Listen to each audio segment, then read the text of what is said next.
Bendito Deus, Pai querido, Senhor da glória, estamos em Tua presença, agradecidos pela Tua bondade. Obrigado, meu Senhor, pelo Teu amor, obrigado, meu Senhor, pela Tua mão estendida sobre nós, nos abençoando, Senhor, com bênçãos espirituais, bênçãos físicas e materiais. Obrigado, meu Senhor, pelo bem-estar, pela saúde, obrigado, meu Senhor, pelo sustento. Obrigado, meu Senhor, pelas nossas vidas, pelas nossas famílias.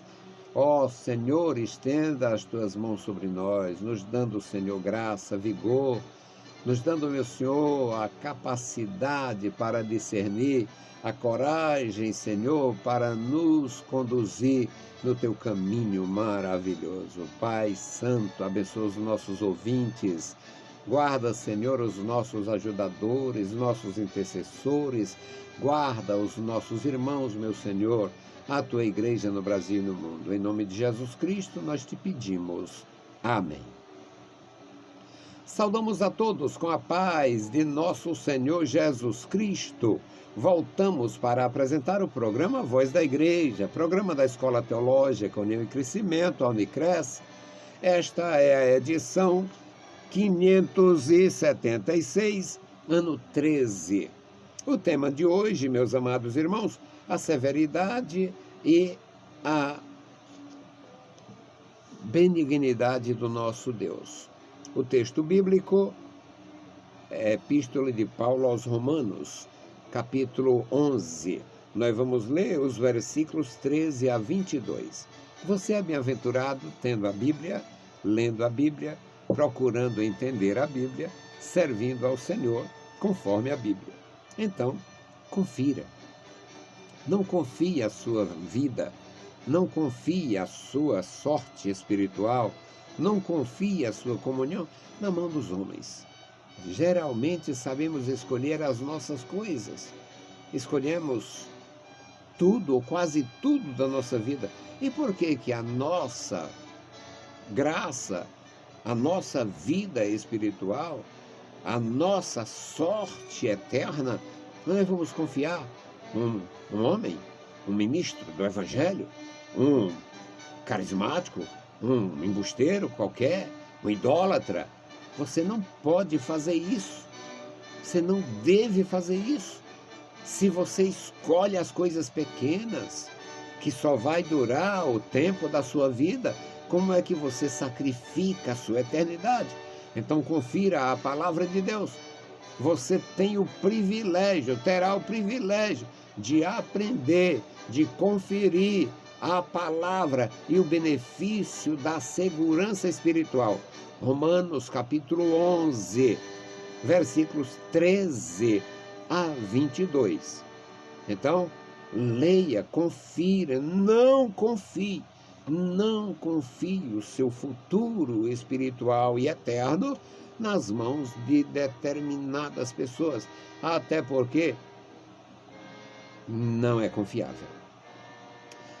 Romanos 11 e 13 diz assim a palavra do Senhor: porque convosco falo, ó gentios, que enquanto for apóstolo dos gentios, exalto o meu ministério, para ver se de alguma maneira posso incitar a emulação aos da minha carne e salvar alguns deles.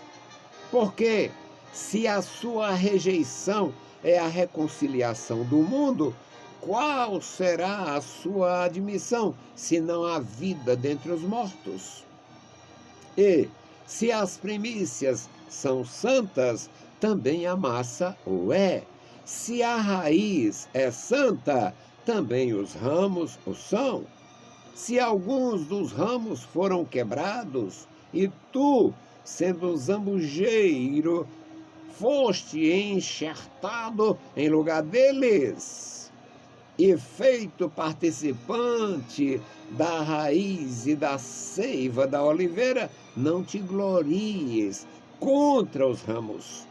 E se contra eles te gloriares, não és tu quem sustenta a raiz, mas a raiz a ti.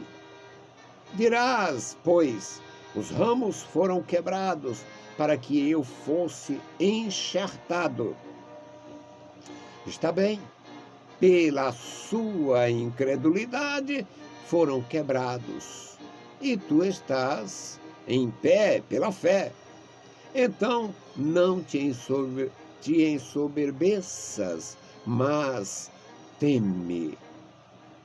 Porque se Deus não poupou os ramos naturais, teme que não te poupe a ti também. Considera, pois, a bondade, a severidade de Deus para com os que caíram, severidade, mas para contigo, benignidade. Se permaneceres na sua benignidade, de outra maneira também tu serás cortado. Louvado seja o nosso Senhor pela leitura em sua santa palavra. Bendito Senhor, Pai amado, Pai santo que estás nos céus, nós te louvamos, suplicamos a ti, meu Senhor, pela igreja.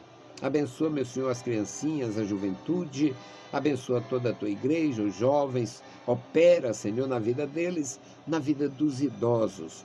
Abençoa, meu Senhor, cada família. Abençoa, meu Senhor, os nossos irmãos na cidade e no campo.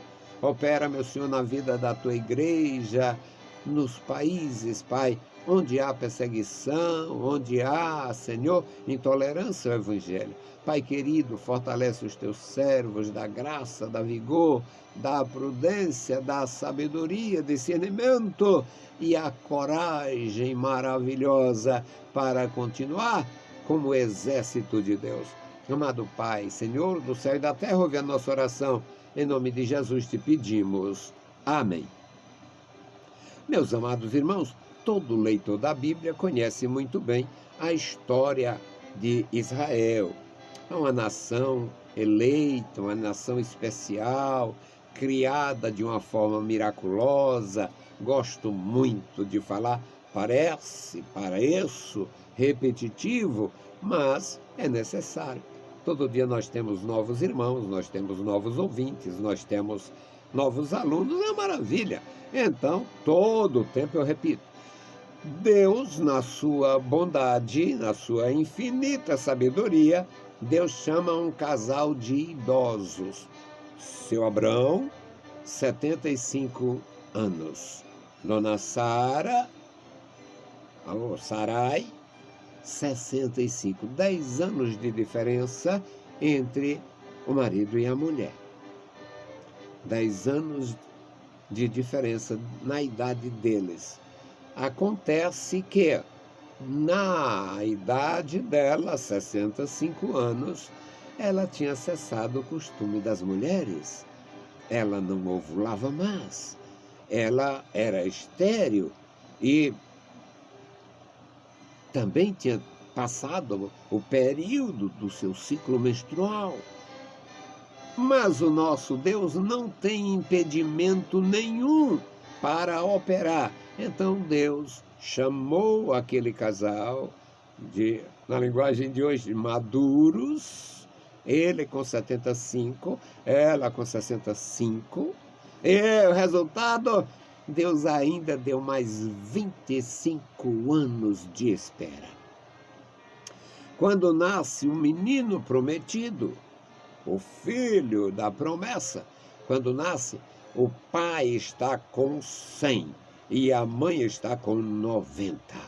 E Deus cria este menino, que nasce milagrosamente, se cria milagrosamente, gera milagrosamente, porque também casa com uma mulher estéril chamada Rebeca, e Deus cria a sua nação. Uma nação especial, uma nação sacerdotal. O propósito divino é que aquela nação fosse o departamento de bênção para o mundo, o departamento de evangelização de todo o cosmos, de todas as nações. Mas falharam. Deus não falhou, mas eles falharam. O apóstolo Paulo, que não viu Jesus pessoalmente durante o período do ministério de Jesus, ele era um fariseu, estava em formação. Ele foi chamado por Jesus, ressurreto, glorificado, se torna apóstolo de Jesus Cristo, e aqui ele está mandando esta mensagem para os cristãos na capital do império, na chamada cidade eterna.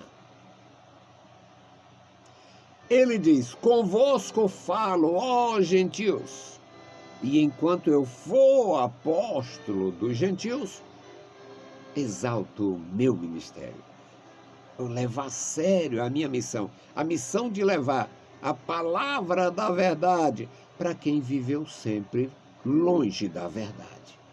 Levar a palavra da vida para quem não acreditava na vida. Levar a palavra da vida eterna para quem acreditava na vida animal. E ainda hoje o mundo é superpovoado de pessoas que não, com a morte se acaba tudo. E não é verdade. Bom, no versículo 14, a nossa leitura, Romanos 11, 13 a 22, no versículo 14 ele diz: para ver se de alguma maneira eu posso incitar emulação aos da minha nação. Na versão lida por mim, da minha carne, refere-se à sua parentela, aqueles que são consanguíneos. No versículo 15 ele diz: porque se a rejeição desta nação, se a rejeição de Israel representa, significa, promoveu, proporcionou a reconciliação do mundo com Deus, imagina quando eles forem reabilitados. Imagina quando eles forem readmitidos. Imagina quando eles estiverem novamente no esplendor da glória nacional. Quando eles estiverem novamente no esplendor da glória da comunhão com Deus. Aí, claro, Paulo tinha uma grandeza em conhecimento. Ele diz aqui: porque se a sua rejeição foi a reconciliação do mundo, a sua admissão será como a ressurreição de quem estava morto. Isto é grandioso. Aí ele vai, no versículo 16, falar numa linguagem bem figurada. Se as primícias são santas, também a massa o é. Se esta nação, que é a primícia de Deus para o mundo inteiro, é santa, aqueles que foram de alguma maneira influenciados pelo fermento maravilhoso da verdade. Aqui ele diz: se a primícia é santa, a massa é santa. E se a raiz é santa, os ramos também são. A árvore santa, a sua raiz é responsável pelo seu vigor. A árvore santa, a árvore frondosa, só tem esta sombra, esse fruto, essa floração, se a raiz for sã.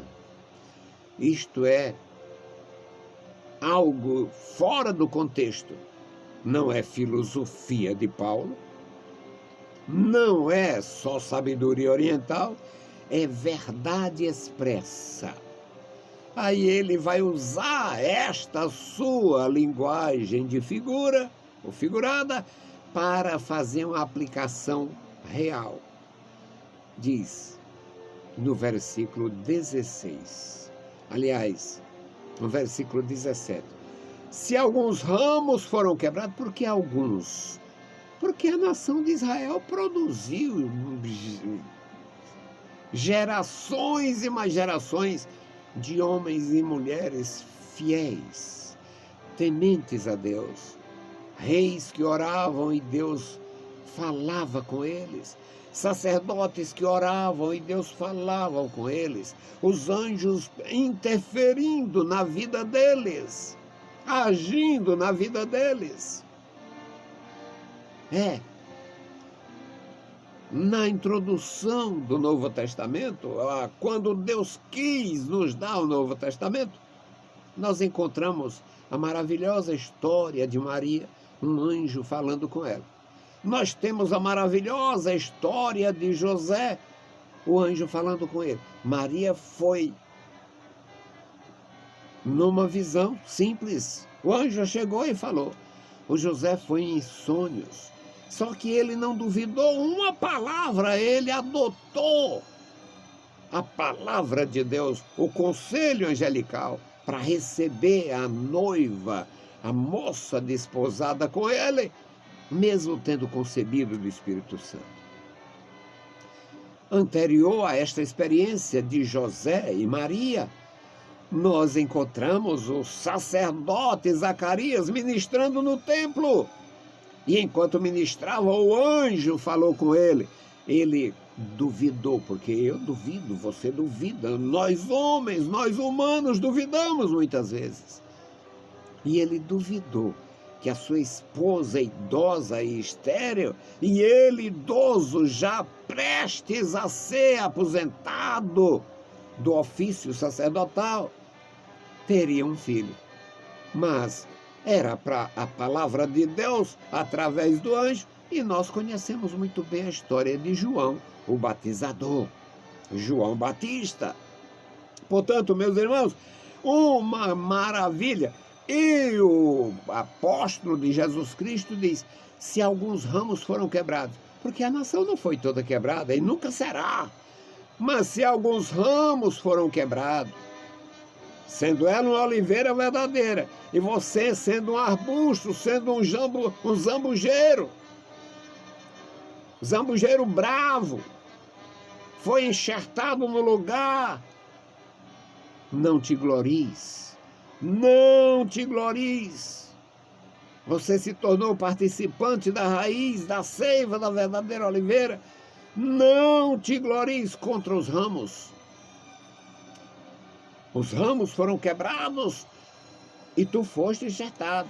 E eles foram quebrados por quê? Foram quebrados pela incredulidade. O versículo 20 deixa claro. Foram quebrados pela sua incredulidade. E tu foste enxertado pela fé. Não te ensoberbeças. Não te glories.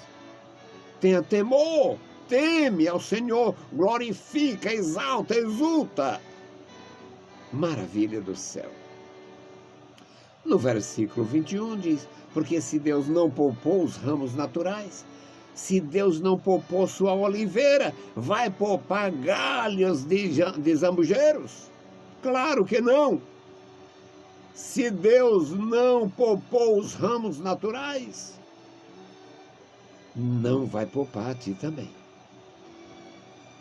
Então tenha temor, não se orgulhe, não te ensoberbeças, não pratique o mal, glorifique a Deus pela oportunidade.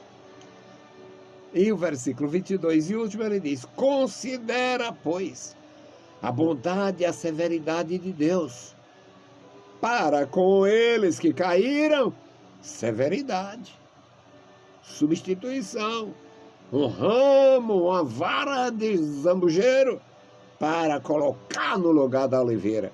Ou seja, a igreja formada por pessoas de todas as raças, idólatra, feiticeiro, ladrão, todo tipo de gente com todo tipo de costume ruim, passando pelo influxo da graça, recebendo o perdão dos pecados, se tornando parte da obra de Deus, através de Jesus Cristo, o Cordeiro de Deus.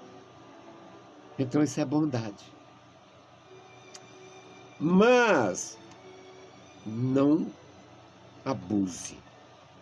Não te glorie contra a oliveira verdadeira. Para eles, severidade, porque abandonaram o principado, abandonaram a sua posição, abandonaram o seu privilégio, renegaram a grandeza do Senhor seu Deus. E para contigo, benignidade, a severidade fez eles perderem o lugar, e a benignidade fez você substituí-los. Imagina nós, gentios, brancos, pretos, amarelos, feiticeiros, idólatras, servindo ao diabo, e ser transformado pelo poder de Deus e colocados na presença de Deus para servir ao Deus de Israel e ser tratado da mesma natureza, receber a graça salvadora, a unção do Espírito e ser uma bênção, mesmo sendo negro, pobre, feiticeiro, branco, bastardo, sem história, ou com a cruel história do paganismo. E agora, participante desta bondade, desta grandeza, porque para com os que caíram, Deus usou de severidade. Para com os que vieram pela fé, se renderam pela fé, Deus usou a benignidade para que a gente seja, para que nós sejamos verdadeiros instrumentos de Deus. E Paulo diz: eu vou fazer de tudo para incitar a emulação, ciúme, para deixar eles de boca aberta, para deixar eles pensativos. Como é que nós perdemos o nosso lugar, a nossa terra, a nossa herança, perdemos a nossa, até identidade eles perderam. Em muitos lugares eles não podiam ler a lei. Em muitos lugares eles não podiam orar a Deus. Em muitos lugares eles tinham que comer a comida dos ímpios. Em muitos lugares eles tiveram de ser, infelizmente, reeducados. Existem milhões de judeus idólatras no mundo, porque esqueceram de Deus e foram reeducados para o mal, enquanto nós, gentios, sem direito a nada, passamos a ser participantes da bênção